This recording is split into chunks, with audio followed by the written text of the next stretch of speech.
Assalamu alaikum fellows, let's talk about humerus. Humerus is the bone of arm. It is a long bone of upper limb. It has an upper end, a lower end and a shaft. Now talk about its side determination. The upper end is rounded to form the head. This one is the head of the humerus, and the lower end, this one is its lower end. Lower end is expanded from side to side. You can see it. It is expanded from side to side and flattened from before backwards. This one is its posterior side. It is flattened from before backwards. The head is directed medially. This one is its medial side. This one is head. Head is directed medially, upward and backward. This one is its posterior side. This one is medial and this one is lateral, and this one is its anterior side, and it has a lesser tubercle. Lesser tubercle projects from the front of the upper end. This one whole is its upper end, and this one is lesser tubercle.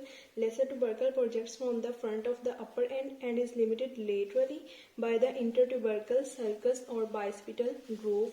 This one is intertubercle sulcus or bicipital groove, and this lesser tubercle is limited laterally. This one is its lateral side. It is limited laterally by the bicipital groove or intertubercle sulcus. Now talk about its features. This one is its upper end. Let's talk about the features of upper end. The upper end has a head. The head is directed medially, backward and upward.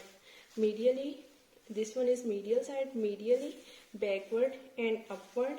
It articulates with the glenoid cavity of scapula to form the shoulder joint.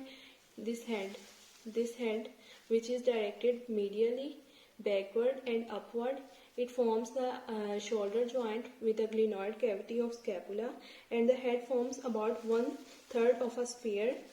It is not forming a whole sphere. It is only forming 1/3 of a sphere and is much larger than the glenoid cavity. The glenoid cavity of scapula is shorter as compared to the head of the humerus. And the line separating the head from the rest of the upper end is called the anatomical neck. This line, this one is head, and this is the line which separates the head from the rest of the upper end is called its anatomical neck. See, this is whole is its anatomical neck, and the lesser tubercle is an elevation on the anterior aspect of the upper end. This lesser tubercle is facing anteriorly. This one is its anatomical position, and lesser tubercle is facing anteriorly. And now talk about its greater tubercle. Greater tubercle is an elevation that forms the lateral part of the upper end. This whole is the upper end, and greater tubercle is forming its lateral end. The posterior aspect is formed by the three impressions: upper, middle and lower. Now talk about the shaft of the humerus. Shaft is rounded in the upper half and it is triangular in the lower half. It has three borders and three surfaces. The three borders are its medial border, anterior border and its lateral border. Now talk about its borders one by one. Let's first talk about its anterior border. This one is its anterior border. The upper 1/3 of the anterior border forms the lateral lip of intertubercle sulcus. This one is intertubercle sulcus, and this one is its lateral lip. Its lateral lip is formed by the anterior border, and its middle part, it forms the anterior margin of deltoid tuberosity. It forms, this one is deltoid tuberosity, and this anterior border in its middle part, it forms the anterior margin of deltoid tuberosity. The lower half of the anterior border is smooth and round, and in its lower half it is smooth and round. The lateral border is prominent at the lower end, where it forms the lateral supracondylar ridge. In the upper part, it is barely traceable to the posterior surface of the greater tubercle. This one is greater tubercle, and this one is its posterior surface, and it is barely traceable up to the posterior surface of greater tubercle. In the middle part, it is interrupted by radial or spiral groove. Here you can see that at posterior surface, this is radial groove, and the lateral border moves upward, and it is here interrupted by the radial groove, In the upper part of the median border, this one is its median border. In the upper part of median border forms the medial lip of intertubercle sulcus. Here the median border continues upward and it forms the median lip of intertubercle sulcus, and it is continuous downward with the median supracondylar ridge. Now talk about the surfaces of humerus. It has three surfaces. This one is its anteromedial surface, and this one is its anterolateral surface, and this one is its posterior surface. Now talk about its anterolateral surface. This one is its anterolateral surface. Anterolateral surface lies between the anterior border and the lateral border. The upper half of this surface is covered by the deltoid. Here is deltoid muscle present, and a little above the middle it is marked by a V-shaped deltoid tuberosity. At this anterolateral surface we have deltoid tuberosity here, and behind the deltoid tuberosity the radial groove runs downward and forward across the surface, and here we have radial groove which runs downward and forward across the anterolateral surface. Now talk about its anteromedial surface. The anteromedial surface lies between the anterior and medial borders. Upper one-third of this surface is narrow and forms the floor of the intertubercle sulcus. Here we go to the intertubercle sulcus, and it forms this anteromedial surface forms the floor of intertubercle sulcus, and a nutrient foramen is seen near the medial border below its middle part. Now talk about its posterior surface. This one is its posterior surface. Posterior surface lies between the median and the lateral border.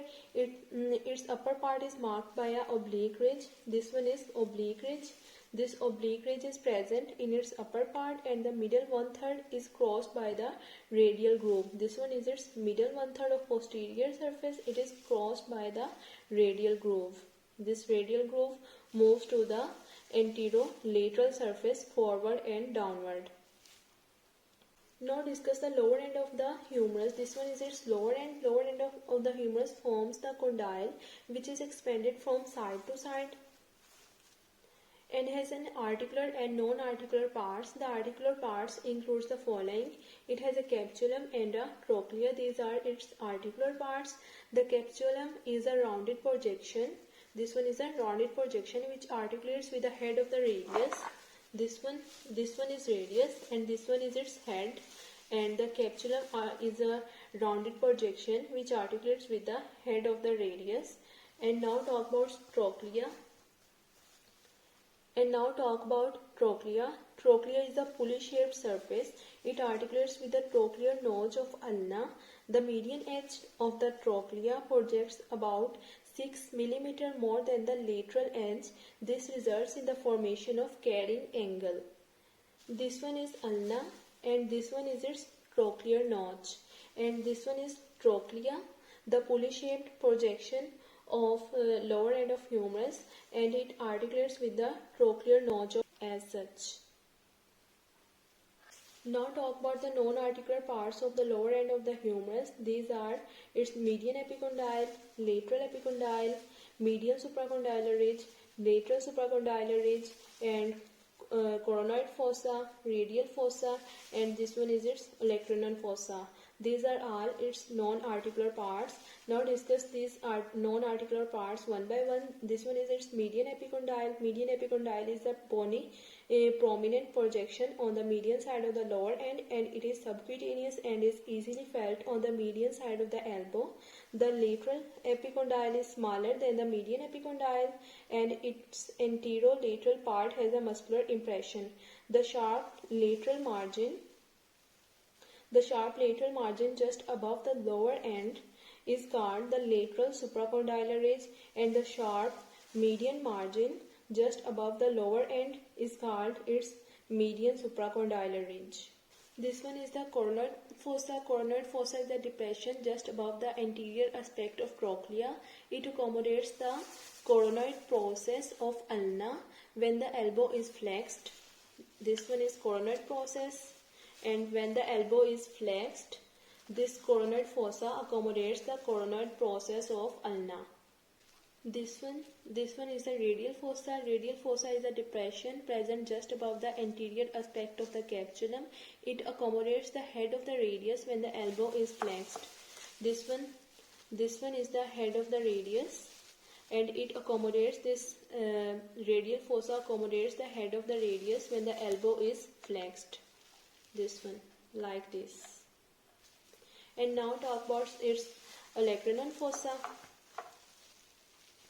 This one is its olecranon fossa. Olecranon fossa lies just above the posterior aspect of trochlea. This one is trochlea and this one is its posterior aspect. The olecranon fossa lies just above the posterior aspect of trochlea. It accommodates the olecranon process of ulna when the elbow is extended. This one is the olecranon process of ulna, and this olecranon fossa of humerus accommodates the olecranon process of ulna when the elbow is extended, like this.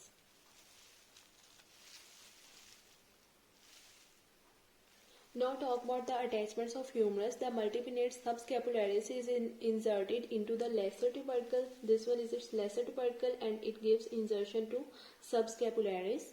And this one is its greater tubercle and it has three impressions. This is the greater tubercle. This one is its uppermost impression, middle impression, and this one is its inferior impression. The supraspinatus is inserted into the uppermost impression on the greater tubercle. The infraspinatus is inserted into the middle impression on the greater tubercle, and the teres minor is inserted into the lower impression on the greater tubercle. The pectoralis major is inserted into the lateral lip of the intertubercle sulcus. This insertion is bilaminar. Now talk about the attachments at this intertubercle sulcus. This one is its medial lip and this one is its lateral lip of this intertubercle sulcus, and this one is its floor of intertubercle sulcus. And now talk about these attachments. The pectoralis major is inserted into the lateral lip of intertubercle sulcus, and the latissimus dorsi is inserted into the floor of intertubercle sulcus, and the teres major is inserted into the medial lip of the intertubercle sulcus. The contents of the intertubercle sulcus are the tendon of the long head of the bicep brachii and its synovial sheath. From here, the tendon of long head of bicep brachii passes. The anterolateral surface of the humerus has a tuberosity called deltoid tuberosity, where deltoid muscle is inserted. The coracobrachialis is inserted into the rough area on the middle of the median border, and the brachialis arises from the lower halves of the anteromedial and the anterolateral surfaces of the shaft, and the brachioradialis arises from the upper two-thirds of the lateral supracondylar ridge. This one is upper two-thirds of lateral supracondylar ridge, and brachioradialis arises from here, and the extensor carpi radialis longus arises from the lower one-third of the lateral supracondylar ridge. This one is its lower one-third and this one is its upper two-third. From upper two-third we have origin of brachioradialis, and from its lower one-third we have origin of extensor carpi radialis longus. Now talk about the pronator teres. The pronator teres arises from the lower one-third of the median supracondylar ridge. This one is its median supracondylar ridge, this one, and from its median one-third we have origin of pronator teres, and the superficial flexor muscles of the forearm arises from the common origin from the anterior aspect of median epicondyle. From this median epicondyle we have origin of superficial flexor muscles of forearm, and that is why it is called the common flexor origin. And the superficial extensor muscles of the forearm and the supinator have a common origin from the lateral epicondyle. This is called common extensor origin. We have origin of extensor muscles of forearm from the lateral epicondyle. That is why it is called the common extensor origin or lateral epicondyle. The anconeus muscles arises from the posterior surface of the lateral epicondyle. From the posterior surface of lateral epicondyle we have origin of anconeus, and the lateral head of tricep brachii arises from the oblique ridge on the upper part of the posterior surface of radial groove.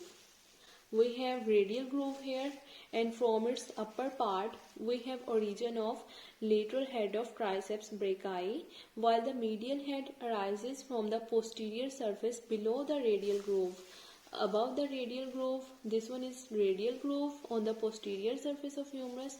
Above the radial groove, we have origin of lateral head of triceps brachii, and below the radial groove, we have origin of median head of triceps brachii. Now talk about the capsular ligament of the shoulder joint. The capsular ligament of the shoulder joint is attached to the anatomical neck except at the medial side. This one is its medial side. It is attached at the anatomical neck except its median side, where it extends downward to include the area of the shaft in this joint cavity, and the line is also interrupted, and here it is interrupted, and here it is projected downward. The capsular ligament of shoulder joint, here it is interrupted. It is interrupted at the intertubercle sulcus to provide an aperture through which the tendon of long head of the bicep brachii leaves the joint cavity. This is why it is not present here, or it is interrupted here. Here we have a line that is at the upper limits. Here we have a line that is at the upper limits of this fossa, that is radial fossa, coronoid fossa, and the olecranon fossa. And this capsular ligament is present along this line. There are three nerves that are directly related to the humerus and are liable to injury due to fracture of the humerus. These nerves are axillary nerve at the surgical neck. This one is its surgical neck, and here at its surgical neck we have axillary nerve, and the radial nerve at the radial groove. This one is its radial groove, and here we have radial nerve, and this one is its median epicondyle. Behind the median epicondyle we have ulnar nerve. These nerves are liable to injury due to fracture of the humerus.